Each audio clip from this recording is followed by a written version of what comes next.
Je suis sur le cul, je m'y attendais pas du tout.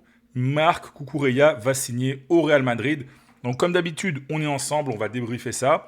Je vais donner toutes les informations, je vais te donner mon avis. Donc comme d'habitude, pose-toi, prends tes petites pipasses, tes bonbons, ta petite boisson. On va passer un petit moment ensemble, donc like déjà la vidéo, abonne-toi si c'est pas fait. Et je répète, on va voir cette information totalement inattendue.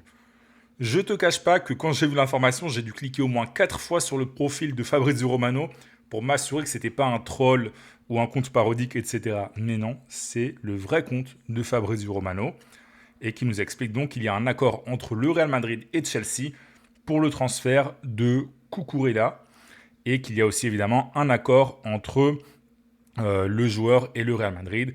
Et voilà, c'était le latéral gauche que voulait Mourinho. Donc voilà, on va avoir plus de détails. Peut-être que d'ici la fin de la vidéo, il mettra un nouveau tweet. Et donc, il rejoindra Madrid après la Coupe du Monde. Alors là, vraiment, c'est un transfert surprise. Parce que généralement, il y a toujours des rumeurs dans la presse qui sortent avant. Il y a toujours des déclarations, même il y a toujours des petits trucs qui sortent. Là, ça sort de nulle part. Voilà, donc le Real Madrid bosse en sous-marin. Le Real Madrid n'a rien laissé échapper dans la presse. Ça bosse, ça bosse dur et ça bosse sérieusement. Là, Mourinho, il peut pas se plaindre. Mourinho, là, il peut pas se plaindre parce qu'il a déjà 4 recrues et c'est quand même des recrues qui ont de la gueule.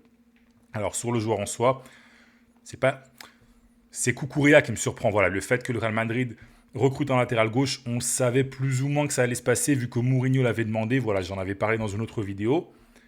Mais Cucurella, on s'attendait pas du tout à ça. Sachant qu'en plus, il était aussi suivi comme Bernardo par l'Atlético et le Barça. Donc tu te renforces sportivement. Et en plus de ça, tu enquiquines, pour ne pas utiliser un autre mot plus vulgaire, tes deux ennemis jurés. Donc voilà. Sportivement, c'est bien. Symboliquement, c'est bien. Du coup, vu que tu fais mal à tes ennemis, c'est top. Pour moi, c'est top. C'est le meilleur latéral que pouvait avoir le Real Madrid. On n'a pas le prix, mais on parlait de montants entre 45 et 55 millions d'euros pour un prix de départ. Voilà, quand ça parlait du Barça et de l'Atlético ces dernières semaines. Donc j'imagine que ce sera plus ou moins le prix payé par le Real Madrid. D'ailleurs, je vais voir si Fabrizio a mis plus d'informations ou pas. Non, il n'a rien mis encore, si je ne dis pas de bêtises. Il n'a rien mis. Mais voilà, c'est top. C'est top parce que le Real Madrid en avait besoin. Carreras, il avait bien commencé la saison, mais il a quand même montré d'énormes limites. Fran Garcia va partir et Ferland Mendy, c'est pas un joueur fiable. C'est un latéral qui est correct. C'est pas un joueur fiable, en plus, il est tout le temps blessé. Donc là, un top latéral gauche. Évidemment, sur le papier, voilà, après ça peut mal se passer. Il faut qu'il s'entende avec Vinicius.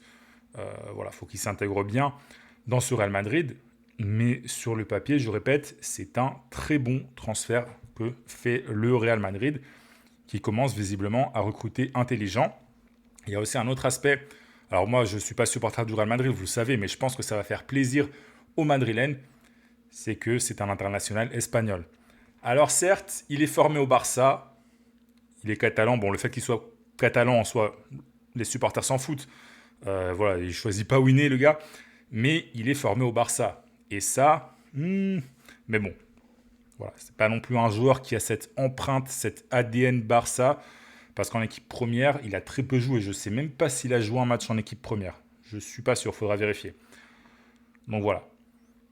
Recrute un Espagnol, c'est toujours bien quand tu es le Real Madrid. Et surtout que ça va être un joueur titulaire indiscutable. Voilà, bon, sauf catastrophe, etc. Mais normalement, ça va être un titulaire indiscutable. Donc voilà, Mourinho, il est gâté. Mourinho, il est gâté.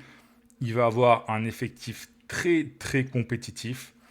Et ça va continuer. Je pense que des recrues comme ça, on va en avoir encore plus dans les prochains jours. Parce que là, le Real Madrid est déchaîné. C'est très intelligent aussi de la part du Real Madrid de boucler ça avant la Coupe du Monde. Alors Cucurella, ce ne serait pas un joueur, on va dire, qui va se révéler au grand public. Voilà, tous les gros clubs le connaissent déjà. Mais une grosse Coupe du Monde de Cucurella, eh bien, ça pourrait inciter Chelsea à demander encore un petit peu plus d'argent. Il y a d'autres clubs qui pourraient se positionner. Et là, le Real Madrid évite de prendre des risques et sécurise son arrivée dès maintenant. Donc voilà, c'est aussi très intelligent de la part du Real Madrid d'avoir bouclé ce dossier assez rapidement. Donc voilà, Cucurella sera évidemment titulaire. On va faire un dernier petite actualisation sur le profil de Fabrizio. Donc non, on n'a toujours rien. Donc après Konaté, après Dumfries, après Bernardo Silva, Marc Cucurella pardon, sera la quatrième recrue estivale du Real Madrid et ce ne sera clairement pas la dernière. Voilà. Donc écoute, si tu es fan du Real Madrid, donne-moi ton avis en commentaire. Voilà, j'imagine que toi aussi tu as été choqué.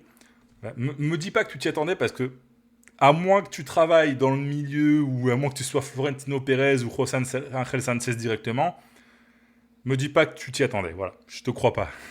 Donc voilà, écoute, donne-moi ton avis en commentaire, like la vidéo, abonne-toi, active la petite cloche des notifications et si tu veux être au courant de toute l'actu du Real Madrid, eh bien abonne-toi parce qu'il va y avoir plein de vidéos ces prochaines semaines.